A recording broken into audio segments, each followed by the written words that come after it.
ബാങ്കിൽ FDs ഇടുന്നത്. ചിലർ പറയാറുണ്ട് അത് വലിയൊരു മണ്ടത്തരമാണ്, ചിലർ പറയാറുണ്ട് ഒരു സേഫ് ഏരിയ ആണ്. മണ്ടത്തരം എന്ന് പറയാൻ കാര്യം നമ്മൾ അത്രയും ഒരു ഇതുകൊണ്ട് നമ്മളൊരു ബാങ്കിന് കൊടുക്കുമ്പോൾ വളരെ തുച്ഛമായിട്ടുള്ളൊരു ഇൻട്രസ്റ്റ്, അതായത് നമ്മൾ വേറെ എന്തെങ്കിലും ഇൻവെസ്റ്റ് ചെയ്യുന്നതിന് പകരം ഇങ്ങനെ ചെയ്യുമ്പം വളരെ തുച്ഛമായിട്ടുള്ള ബാങ്കുകാരാണ് വളരുന്നത്, അതൊരു സോ കോൾഡ് സ്കാം ആണെന്നൊക്കെ പറഞ്ഞ് കേട്ടിട്ടുണ്ട്. അപ്പോൾ അതിൽ എത്രത്തോളം വാസ്തവം ഉണ്ടെന്ന് എനിക്കറിയില്ല. അതിനെക്കുറിച്ച് എന്താണ്? നമുക്ക് എല്ലാവരും വേണം, FD വളരെ നല്ലതാണ്. പക്ഷേ നമുക്ക് എത്രമാത്രം അത് FD വേണം എന്നുള്ളതാണ് നമ്മുടെ ആവശ്യം പറഞ്ഞത്. അപ്പോൾ നമുക്ക് എപ്പോഴും ഇൻവെസ്റ്റ് ചെയ്യുന്ന ടൈമിൽ നമുക്ക് ഓരോരുത്തരും ഓരോ സ്റ്റേജിൽ ആവശ്യങ്ങൾ ഡിഫറൻ്റ് ആണ്. അല്ലാതെ നമുക്കൊരു ഒരു ലംസം മണി ഉണ്ടെങ്കിൽ അതിൽ എത്ര പെർസെൻറ്റേജ് ഏതിൽ വെക്കണം എന്നുള്ളത് ഡിഫറൻ്റ് ആണ്.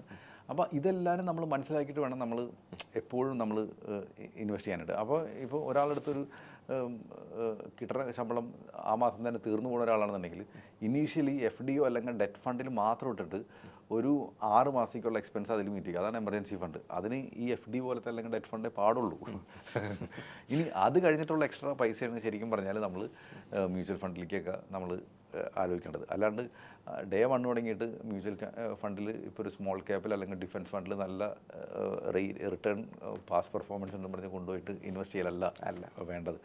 അപ്പം ആ ഒരു ഓരോരുത്തരുടെയും റിക്വയർമെൻറ്റ് അനുസരിച്ചിട്ട് നമ്മൾ ചെയ്യാന്നുള്ളതാണ് നമ്മൾ ചെയ്യേണ്ടത്. അതിൽ തന്നെ ഈ ഗുഡ് ഡെറ്റും ബാഡ് ഡെറ്റും ഉണ്ടല്ലോ, ശരിക്കും അതെങ്ങനെയാണ് ഡിഫറൻഷിയേറ്റ് ചെയ്യാൻ പറ്റുന്നത്? ലൈക്ക് ബാഡ് ഡെറ്റ് എന്ന് പറയുന്നത് ആക്ച്വലി നമ്മൾ സാധാരണക്കാർ അങ്ങനെ ചിന്തിക്കാറില്ലാന്ന് തോന്നുന്നു. ഒരു ലെയ്മാൻ തോട്ട് പ്രോസസ്സിൽ ഡെറ്റ് എന്നുള്ളൊൊരു ഐഡിയോളജി മാത്രം. എന്ത് സാധനം നമ്മൾ കട കൊടുത്ത് വാങ്ങുന്നു അതിൻ്റെ വാല്യൂ അപ്രീഷിയേറ്റ് ചെയ്യാൻ ചാൻസ് ഉണ്ട്. അങ്ങനെയാണെങ്കിൽ ഗുഡ് ഡെറ്റ്. അല്ലെങ്കിൽ ആ വാല്യൂ ഡിപ്രീഷിയേറ്റ് ആണെങ്കിൽ ഓഫ് കോഴ്സ് ബാഡ്. ഇപ്പം നമ്മൾ അപ്പോൾ അങ്ങനെയാണെങ്കിൽ ഞാനൊരു കാര്യം ചോദിച്ചോട്ടെ, നമ്മൾ FD ഇൻവെസ്റ്റ് ചെയ്യുന്നു എന്ന് പറയുന്നു, അല്ലെങ്കിൽ നമ്മുടെ ആ ഒരു ഇൻവെസ്റ്റ്മെൻറ്റ് അതിന് ഈ ലോങ് ടേമിൽ പോകുമ്പോൾ ഉള്ളൊരു ലൈക്ക് ഒരു ഇൻഫ്ലേഷൻ അതിനെ അഫക്റ്റ് ചെയ്യുന്ന രീതിയിൽ ഇൻഫ്ലേഷൻ ഒട്ടും ബീറ്റ് ചെയ്യില്ല FD ബീറ്റ് ചെയ്യില്ല. ഇപ്പോൾ നമുക്ക് എൻ്റെ അടുത്ത് ഇപ്പോൾ ഒരു 1 കോടി രൂപ ഉണ്ട്. എനിക്ക് അടുത്ത വർഷം മോളെ കല്യാണം കഴിപ്പിക്കേണ്ടതാണ്. അപ്പോൾ എനിക്ക് കൃത്യമായിട്ട് ഡേറ്റ് അറിയാം. FD ഇട്ടാൽ മതി. അത് തുടരുത്. സ്റ്റോക്ക് മാർക്കറ്റിൽ ഇട്ട് കഴിഞ്ഞാൽ എങ്ങനെ അടുത്ത കല്യാണത്തിൻ്റെ ടൈമിൽ 20% അടിയിലാണെങ്കിൽ എന്ത് ചെയ്യും? അപ്പോൾ വി ആർ ഇൻ ട്രബിൾ. അന്നാ എനിക്ക് എൻ്റെ മോളുടെ കല്യാണം നടക്കാൻ പോകുന്നത് 10 കൊല്ലം കഴിഞ്ഞിട്ടാണ്. അത് FD ഇട്ട് വെക്കണമെന്നില്ല, നേരെ മാർക്കറ്റിലിട്ടോ. അങ്ങനെയാണെങ്കിൽ ഈ 1 കോടി ഇട്ടാൽ മതി, അതിൻ്റെ ലാഭം കൊണ്ട് കല്യാണം നടത്താം. ലാഭം കൊണ്ട് മാത്രം, ക്യാപിറ്റൽ നിങ്ങളുടെ കയ്യിൽ വയ്ക്കാൻ ചെയ്യും. അപ്പോൾ ഇതാണ് നമ്മൾ ആലോചിക്കേണ്ട കാര്യം. ഇൻഫ്ലേഷൻ എവിടെയാണ് സാധാരണക്കാരനെ അഫക്റ്റ് ചെയ്ത് വരുന്നത്? അവൻ്റെ സേവിങ്സിൽ എവിടെയാണ് അത് അഫക്റ്റ് ചെയ്ത്? ഇൻഫ്ലേഷൻ വെച്ചാൽ വളരെ സിമ്പിൾ അല്ലേ ശരിക്കും പറയാം. ഇൻഫ്ലേഷൻ 2 ഇൻഫ്ലേഷൻ ഉണ്ട്. ഒന്ന് നമ്മൾ പത്രത്തിൽ കണ്ടഡ് ഇൻഫ്ലേഷൻ, 2 പേഴ്സണൽ ഇൻഫ്ലേഷൻ. ഈ പേഴ്സണൽ ഇൻഫ്ലേഷൻ എന്ന് പറഞ്ഞാൽ എന്താ? ഞാൻ പേഴ്സണൽ ഇൻഫ്ലേഷൻ പറഞ്ഞില്ല. ഞാൻ ബാംഗ്ലൂർ ആയിരുന്ന ടൈമിൽ കല്യാണത്തിന് മുന്നേ ഞാനൊരു പേയിങ് ഗസ്റ്റായിട്ട് PG ആയിട്ട് താമസിച്ചിരുന്നത്. അത് കഴിഞ്ഞ് അന്ന് 2500 രൂപയെന്ന് പറഞ്ഞ എൻ്റെ റെൻറ്റ് പറഞ്ഞു കഴിഞ്ഞാൽ ഞാൻ കല്യാണം കഴിഞ്ഞ് പിറ്റേ മാസം കൊണ്ട് ഫ്ലാറ്റ് എടുത്ത് താമസിച്ച് 15,000 രൂപ റെൻറ്റ്. അതാണ് ഇൻഫ്ലേഷൻ. ഓക്കെ, മനസ്സിലായില്ലേ? അതിനു മുന്നേ ഞാൻ ശാന്തി സാഗർ എന്നൊക്കെ പറഞ്ഞ അവിടെ ഹോട്ടൽ ചെയിനുകളുണ്ട്. അവിടെ പോയിട്ട് ഞാൻ ഭക്ഷണം കഴിക്കണത് സെയിം ഹോട്ടലിൽ പോയിട്ട് ഇഡ്ഡലിയും സാമ്പാറും കൗണ്ടറിൽ നിന്ന് പറയും, പുറത്തുനിന്ന് കഴിക്കും. വൈഫിനായിട്ട് പിന്നെ പോയപ്പോൾ ആ സെയിം ഹോട്ടലിൽ തന്നെ സെയിം ഇഡ്ഡലി സാമ്പാർ വൈഫ് പറഞ്ഞ് അവിടെ നിന്ന് കഴിക്കാൻ പറ്റില്ല, അകത്ത് കയറി കഴിക്കണം എന്ന് പറഞ്ഞ് AC റൂമിലിരുന്ന് കഴിച്ചു. ഇഡ്ഡലിയുടെ വില മാറി. That's called inflation. അപ്പോൾ ഇപ്പോൾ ഇന്ന് നമ്മൾ പറഞ്ഞ് നമുക്ക് നമ്മൾ പഠിച്ചപ്പോൾ BCom മതിയായിരുന്നു, അല്ലെങ്കിൽ ഞാൻ പഠിച്ചപ്പോൾ BBA മതിയായിരുന്നു.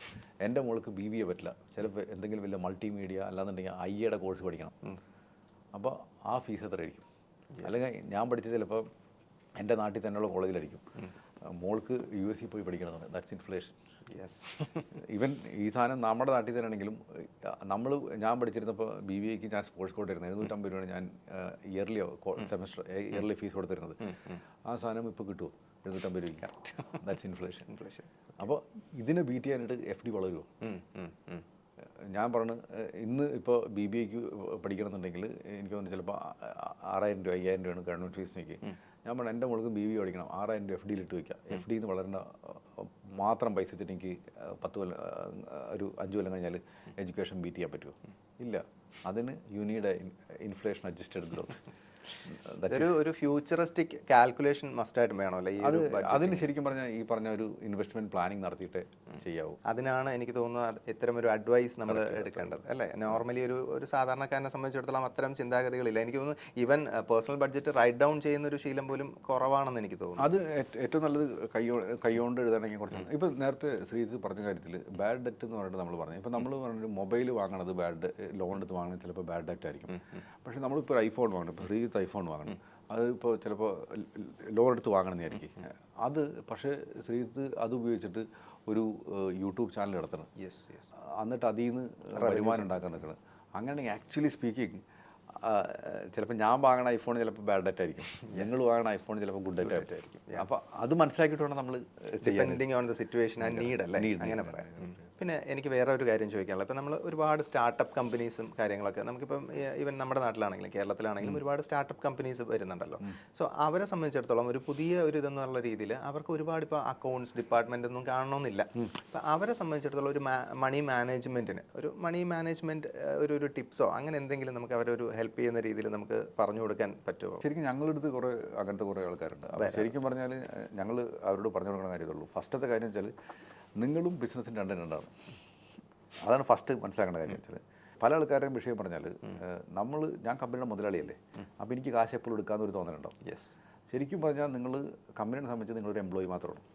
ഇപ്പോൾ നിങ്ങൾ ചിലപ്പോൾ കമ്പനിയുടെ CEO ആയിരിക്കും, MD ആയിരിക്കും, പക്ഷേ actually speaking you are N employee.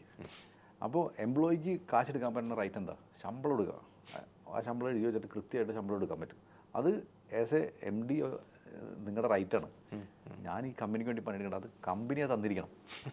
അത് നിങ്ങൾക്കും കമ്പനിയുടെ ഈ ബന്ധം മനസ്സിലാക്കിയോ അന്ന് രക്ഷപ്പെട്ടു. അതോടൊപ്പം കമ്പനിയോടൊപ്പം ഒരു റവന്യൂ ഉണ്ടാക്കുക, ഒരു ഇൻകം ഉണ്ടാക്കിയെടുക്കുക, അതിലൊരു റിസർവ് എപ്പോഴും ഉണ്ടാക്കി കാണിക്കുക. അതിലും ഒരു എമർജൻസി ഫണ്ട് ബിൽഡ് ചെയ്യുക. ഫസ്റ്റത്തെ ടാർഗറ്റ് എന്ന് വെച്ചാൽ ഒരു വർഷം കമ്പനിക്ക് ഒരു റവന്യൂ ഒന്നുമില്ലെങ്കിലും ശമ്പളം കൊടുക്കാനുള്ള അല്ലെങ്കിൽ കമ്പനി റൺ ചെയ്യാനുള്ള കാശ് ഉണ്ടാക്കുക. അത് നിങ്ങളുടെ ട്രഷറിയിൽ ഡേ 1 തുടങ്ങി ഉണ്ടാക്കുക. സെയിൽസ് ആണ് ഫസ്റ്റ് ടാർഗറ്റ്. അതേമാതിരി സെക്കൻഡ് ടാർഗറ്റ് വെച്ചാൽ നിങ്ങളുടെ റിസർവ് ഉണ്ടാക്കാന്നുള്ളതാണ്. സെക്കൻഡ് അല്ല, ഒപ്പത്തിനൊപ്പമുള്ള ടാർഗറ്റ് വെച്ചാൽ അതാണ് കമ്പനി നിലനിൽക്കുള്ളൂ. അപ്പോൾ സെയിൽസ് ചിലപ്പോൾ കുറഞ്ഞ മതി, പക്ഷേ നിങ്ങൾക്ക് നിങ്ങളുടെ ട്രഷറി മാനേജ് ചെയ്യാൻ പറ്റണമെങ്കിൽ ആ കമ്പനി എന്നൊക്കെ നിലനിൽക്കും. ഇത് ഞാൻ ഈ പറഞ്ഞതിൽ കുറേ അർത്ഥങ്ങളുണ്ട് കേട്ടോ. ഇത് കൃത്യമായിട്ട് മനസ്സിലാക്കിയവർക്ക് അവർക്ക് മനസ്സിലാവും, അല്ലാത്തൊരു ഓഫീസിൽ വിളിക്കണമെങ്കിൽ അവർക്ക് പറഞ്ഞുതരാം. എക്സാക്ട്ലി. അല്ല, അത് വേണമല്ലോ. അത് കാര്യം വെച്ചാൽ അവർക്ക് എന്തായാലും ഇത്തരം കാര്യം നമുക്ക് പെട്ടെന്നൊരു സെക്കൻഡ്സിനുള്ള അല്ലെങ്കിൽ മിനിറ്റിനുള്ളിൽ നമുക്ക് പറഞ്ഞു തീർക്കാൻ പറ്റുന്നതല്ല, ഒരു ലോങ് ടേം പ്രോസസ്സും കൂടെയാണല്ലോ. അപ്പോൾ അത് ഉറപ്പായിട്ടും അത്തരം ആൾക്കാരെ ഡയറക്റ്റ് കോൺടാക്ട് ചെയ്യുന്നതായിരിക്കും. അല്ലാതെ ഞാനങ്ങനെ ഒരു സെയിൽസിന് വേണ്ടി പറഞ്ഞതല്ല. ഞാൻ ഈ പറഞ്ഞാൽ ഞാൻ ഈ പറഞ്ഞത് ശരിക്കും മനസ്സിലാക്കണോ, ഇത് മനസ്സിലാക്കണോ ചെയ്യുന്നുണ്ടാവും.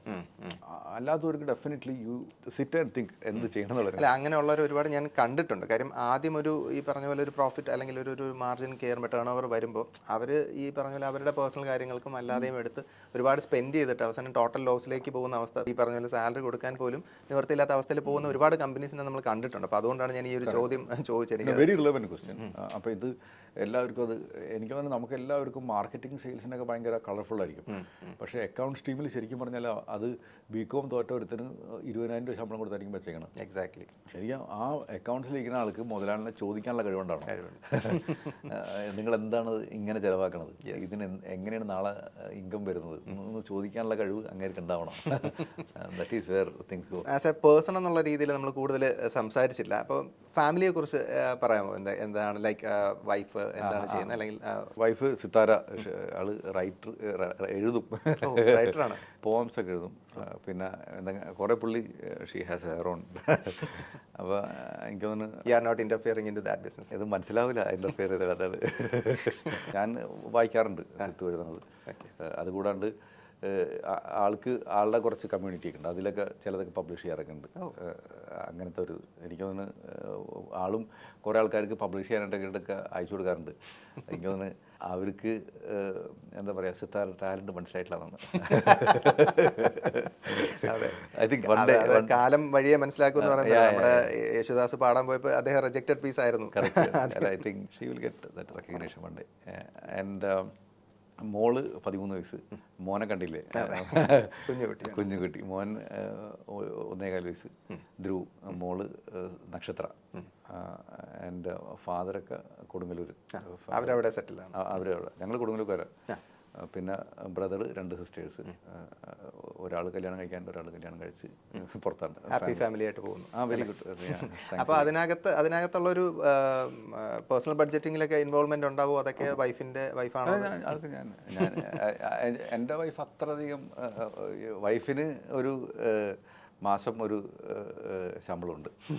And so I won't interfere that money. സിത്താരൻ എന്ന് പറഞ്ഞാൽ കറക്റ്റ് ബഡ്ജറ്റിൽ എന്നേക്കാളും പോകണം. കാരണം കിട്ടുന്ന പൈസയിൽ പകുതി പൈസ ഡെഫിനറ്റ്ലി ഇൻവെസ്റ്റ് ചെയ്യും. ഒരുപാട് പേര് അങ്ങ് ഫോളോ ചെയ്യുന്നുണ്ട്, അങ്ങ് പറയുന്ന ടിപ്സ് എടുക്കുന്നുണ്ട്, സ്ട്രാറ്റജീസ് എടുക്കുന്നുണ്ട്. അവരവരുടെ കാര്യത്തിലൊക്കെ പല കാര്യങ്ങളിലും ശ്രദ്ധ ചെലുത്താറുണ്ട്, മണി മാനേജ്മെൻറ്റ് കാര്യങ്ങൾ. അപ്പോൾ അങ്ങേക്കുള്ള ഒരു ഫ്യൂച്ചറിസ്റ്റിക് ഗോൾ എന്താണ്? ലൈക്ക് പെൻഡാഡ് സെക്യൂരിറ്റീസിനും അതേ ഗോൾ തന്നെ ആയിരിക്കണം.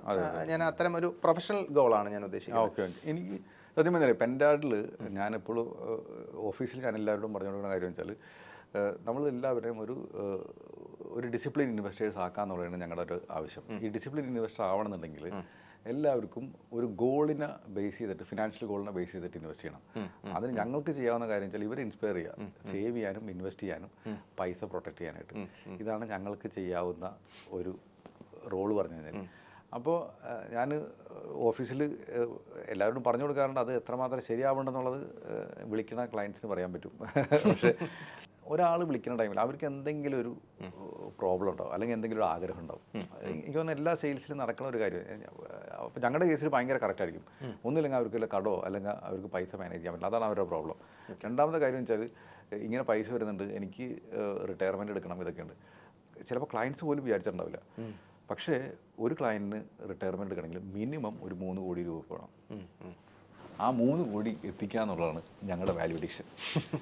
അല്ലെങ്കിൽ ഇപ്പോൾ ഞാൻ പറയണമെന്ന് വെച്ചാൽ വളരെ സിമ്പിളായിട്ട് പറഞ്ഞാൽ 1 ലക്ഷം രൂപ, ഇപ്പോൾ 50,000 രൂപ മാസ ചിലവുള്ള ഒരാൾക്കാണെങ്കിൽ 10 വർഷം കഴിഞ്ഞാൽ 1 ലക്ഷം രൂപ മാസ ചിലവുണ്ടാവും. 1 ലക്ഷം രൂപ മാസം കൊടുക്കണമെങ്കിൽ 3 കോടി രൂപ വേണം. അത് ആൾക്ക് സേവ് ചെയ്യാനൊക്കെ മടിയായിരിക്കും. അങ്ങനെ സ്നേഹത്തോടെ അല്ലെങ്കിൽ ഇത്തിരി ദേഷ്യത്തോടെ ആ സ്വാതന്ത്ര്യം കിട്ടിക്കഴിഞ്ഞാൽ അത് മാസം സേവ് ചെയ്യിപ്പിക്കാനായിട്ട് പ്രലോഭിപ്പിച്ച് കഴിഞ്ഞ് കഴിഞ്ഞാൽ അങ്ങേർക്ക് അത് അച്ചീവ് ചെയ്യാൻ പറ്റും. അതിന് വീണിയുടെ ലോങ് ടൈം റിലേഷൻഷിപ്പ്. അങ്ങേർക്ക് നമ്മുടെ അടുത്തും കംഫർട്ട് വേണം, നമുക്ക് അദ്ദേഹത്തിൻ്റെ അടുത്തും കംഫർട്ട് വേണം. അപ്പോൾ അത് ചെയ്യാൻ പറ്റിക്കഴിഞ്ഞാൽ, അപ്പോൾ ഞാൻ ഓഫീസിൽ എല്ലാവരോടും പറഞ്ഞു കൊടുക്കുന്നത്, നിങ്ങൾ ചെയ്യണത് ശരിക്കും പറഞ്ഞാൽ ഇനി ചാരിറ്റി ചെയ്യേണ്ട, ഇതാണ് പുണ്യപ്രവൃത്തി. പെൻഡാഡിനെ സംബന്ധിച്ച് ഞാൻ കാണുന്ന കാര്യം വെച്ചാൽ ഇതൊരു ബ്രോക്കിംഗ് ഫേമാണ്. ഇത് പലപ്പോഴും ആളുകൾക്ക് ബ്രോക്കിങ്ങിൽ നിന്ന് വന്നിട്ട് ആളുകൾ ഒത്തിരി ഗ്രീഡിൻ്റെ പേരിലും ഫിയറിൻ്റെ പേരിലും വന്നിട്ട് പൈസ നശിപ്പിച്ച് കളയാം. അതിലൊരു കൺട്രോൾ ചെയ്യാൻ പറ്റുമോ? ആളുകൾക്ക് പൈസ ഇൻവെസ്റ്റ് ചെയ്തിട്ട് അവർക്ക് കുട്ടികളുടെ എഡ്യൂക്കേഷൻ വരുന്ന ടൈമിൽ ഈ പൈസ വേണം കേട്ടോ, ഞങ്ങൾ റിഡീം ചെയ്യണമെന്ന് പറഞ്ഞിട്ട് ആശ്വാസത്തോടെ എടുക്കാൻ പറ്റണം. അല്ലാന്നുണ്ടെങ്കിൽ റിട്ടയർമെൻറ്റ് ടൈമിൽ ഒരു ടെൻഷൻ ഇല്ലാതെ പറ്റുന്നു. ഇനി ഒരു ബ്രെഡ് വിന്നറായ ഒരാൾക്ക് എന്തെങ്കിലും പറ്റിക്കഴിഞ്ഞ് കഴിഞ്ഞാൽ ഭാര്യയ്ക്ക് പൈസ മാനേജ് ചെയ്യാനായിട്ട് ഒരു ടെൻഷൻ ഇല്ലാതെ നമ്മളുടെ ഹെൽപ്പോടെ ചെയ്യാൻ പറ്റണം. ദാറ്റ് ഇറ്റ് സെൽഫ് ഈസ് ഇത് പറയാൻ എളുപ്പമാണ്. പക്ഷേ I think if I can do this to the correct way, I will be happy. My company's purpose is fulfil. ഇത് ചെയ്താൽ തന്നെ I think we can be remembered as one of the best company take care of the clients. And that respect will be in India, right? In India. Yeah, in India. എൻ്റെ ആവശ്യം, ഞാൻ പ്രാർത്ഥിക്കുമ്പോൾ എപ്പോഴും കൺഫ്യൂഷനാണ്, India എന്ന് പ്രാർത്ഥിക്കണം, global എന്ന് പ്രാർത്ഥിക്കണം. So നമ്മൾ വിഷണറി ആകുമ്പോൾ ഗ്ലോബലി ചിന്തിക്കല്ലോ. ഗ്ലോബലി ചിന്തിക്കുമ്പോൾ എനിക്കുള്ള ചോദ്യം വെച്ചാൽ am I ready for that? സത്യം പറഞ്ഞു ഇവൻ ഇന്ത്യ കൊണ്ടും പറയുമ്പോൾ എൻ്റെ ചോദ്യം am I ready for that? അപ്പോൾ ഞാൻ അപ്പോൾ ദൈവത്തോട് പറയുന്ന കാര്യം അതിനുള്ള വിവരം ഒന്ന് എനിക്ക് തായും. നമ്മളിപ്പോൾ ഒരു നേരത്തെ പറഞ്ഞ പോലെ തന്നെ, ഞാൻ ഇൻട്രോയിൽ പറഞ്ഞതുപോലെ തന്നെ, ഒരുപാട് പ്രതിസന്ധികൾ തരണം ചെയ്ത് വന്ന് ഇപ്പോൾ ആ മേഖലയിൽ തന്നെ സക്സസ്ഫുള്ളായി നിൽക്കുന്ന മിസ്റ്റർ നിഖിൽ ഗോപാലകൃഷ്ണൻ, അദ്ദേഹത്തിൻ്റെ ലൈഫ് എക്സ്പീരിയൻസും മണി മാനേജ്മെൻറ്റിനെ കുറിച്ചുള്ള ടിപ്സും അങ്ങനെ ഒരുപാട് കാര്യങ്ങൾ നമ്മളോട് ഷെയർ ചെയ്തു. So it's a very nice talking with you. It's a privilege to talking with you. Thank you so much for coming. Yeah, thank you for inviting me, and I enjoyed thoroughly. Thank you.